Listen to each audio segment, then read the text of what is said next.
How's it going everyone, and welcome back to my Black Ops 2 weapon guide video series.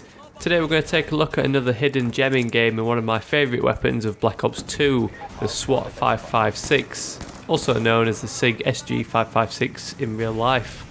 So the SWAT-556 is another one of those assault rifles that you get at the start of the game at level 4. So yet again, it's another extremely competitive weapon that you don't need to use a permanent unlock token for.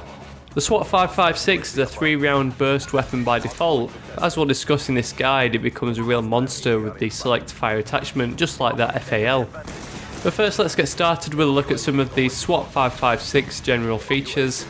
The SWAT weighs in with damage figures of 40 to 33. These are amongst the highest figures for the assault rifles, with the SWAT being 3-round burst as standard. You always tend to get higher damage figures for those burst and semi-auto weapons. 40 to 33 is nowhere near the highest figures, but it does equate to a 3 to 4 shot kill. Being a 3-round burst weapon, the recoil isn't too bad at all, and it only starts to drift off in an upwards to right direction under any prolonged fire. And another great feature of the SWAT-556 is its very clean iron sights. It's got that nice sharp front pin, along with that nice large rear aperture. So moving on, let's take a look at some more detailed stats of the SWAT-556. Just like most of the assault rifles, the mag size comes in at 30 rounds, and that can be bumped up to 39 rounds with the help of the extended clip. That's one off the usual figure of 40 rounds, but that one missing round is nothing to really complain about. The rate of fire within that burst is around 937 rounds per minute. That's actually the same as the Type 25, with the main difference being that the SWAT is 3-round burst, whereas the Type 25 is full auto as standard. If you've been watching my guide so far, you might notice that I said that the Type 25 is 900 rounds per minute. The only reason for this is that various stats charts are now being released by those clever boffins who look into the game code, and the figure that you equate your fire rate from all depends on your frame rate. So this allows for that slight discrepancy between 900 and 937 rounds per minute. But you could always head over to synthic.com, which is where I get most of my stats, if you want to check yourself for any updates. Reload time of this weapon is pretty good at 2.09 seconds, that's amongst the fastest reload in assault rifles. And just to reiterate some of those general stats for assault rifles, you get that 250 millisecond aiming speed, as well as that 95% movement speed. So when I first unlocked this weapon, I gave it a quick try, realised it was 3-round burst, struggled to get kills up close, and quickly went back to the Type 25, the MP7 and the PDW57 to continue ranking up. But it wasn't until I got killed by a guy with this weapon that I realised its true potential. In the kill cam I noticed that this guy was firing this weapon in full auto, so in my next life I made a point to hunt this guy out, murder him and steal his weapon to try it out for myself.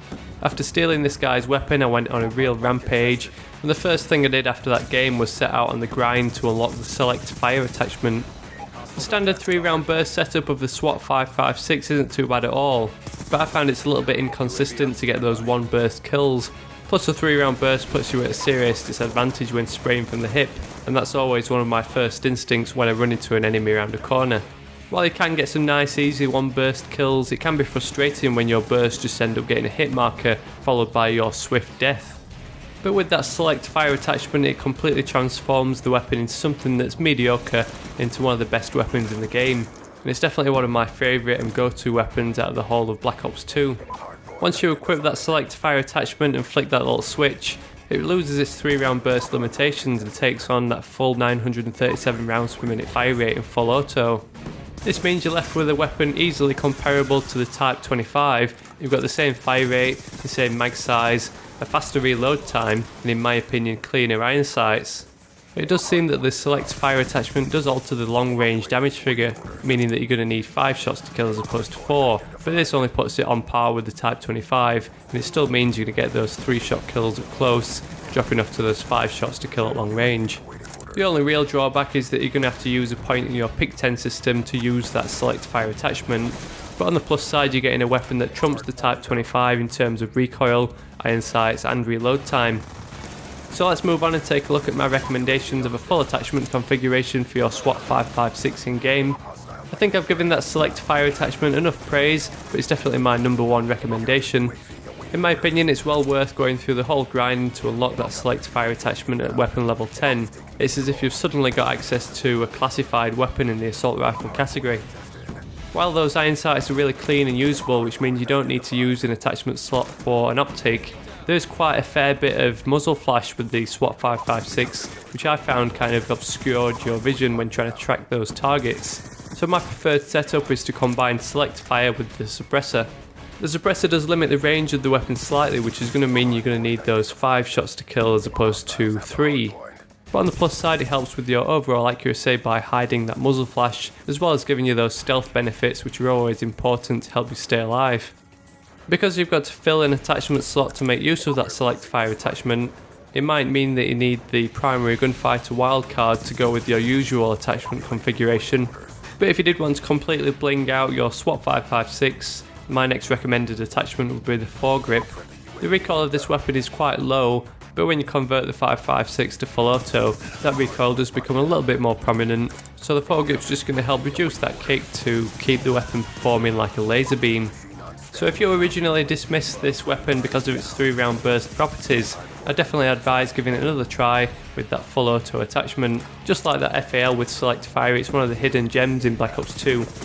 So as always, if you enjoyed my guide or if you learned anything new, I'd really appreciate a thumbs up just to help spread the word and share the video with your friends.